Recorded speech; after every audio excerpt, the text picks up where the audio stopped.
এখানে আমরা অনেকগুলো অসঙ্গতি পেয়েছি। সেটা হচ্ছে প্রথমত উনি লাইসেন্স এখনো তার চূড়ান্ত হয়নি। আর এখানে যে উনি মৎস্য খাদ্য যে তৈরি করছেন, সেই তৈরি বিষয়ক যে ল্যাব টেস্ট করার পরে উনি কি কি খাবার তৈরি করতেছেন, সেটার পুষ্টিমান কেমন, এই ধরনের কোনো ধরনের বা এখানে যে ধরনের কাঁচামাল তৈরি করা হচ্ছে সেগুলোর গুদামজাত কিভাবে হবে বা সেগুলো সংরক্ষণ কিভাবে হবে, সেই ধরনের অনেক গ্যাপ পেয়েছি আমরা। সেই অনুযায়ী আমরা এখানে একটা প্রসিকিউশনে গিয়েছি এবং প্রসিকিউশন অনুযায়ী আমরা এখানে মৎস্য খাদ্য ও পশুখাদ্য আইন 2010 অনুযায়ী আমরা 50,000 টাকা জরিমানা বা অর্থদণ্ড আদায় করেছি।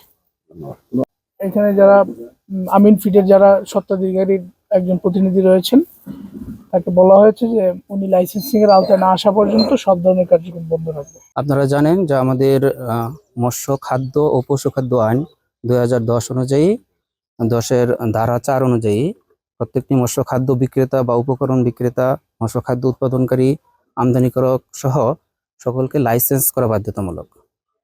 কিন্তু এখানে আমরা যে প্রতিষ্ঠানটি আজকে এখানে পেয়েছি, আমাদের নির্বাহী ম্যাজিস্ট্রেট হিসেবে উপস্থিত রয়েছেন আমাদের শ্রীপুর উপজেলার সহকারী কমিশনার ভূমি মহোদয়।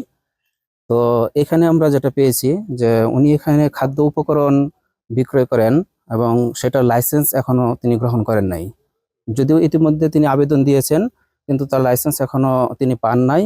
এবং আমরা এখানে আজকে যেটা পেয়েছি, তিনি লাইসেন্স মানে পাওয়া ব্যতীতই তিনি ইতিমধ্যে উপকরণ বিক্রয় শুরু করেছেন এবং তিনি উপকরণগুলো যেখানে সংরক্ষণ করেছেন, সেই সংরক্ষণাগার আমাদের মৎস্য খাদ্য বিধিমালা 2024 অনুযায়ী যে সুযোগ সুবিধা বা ফেসিলিটিস থাকা দরকার, তার এই সংরক্ষণাগারে আমরা সেরকম কোনো ফেসিলিটি পাই নাই।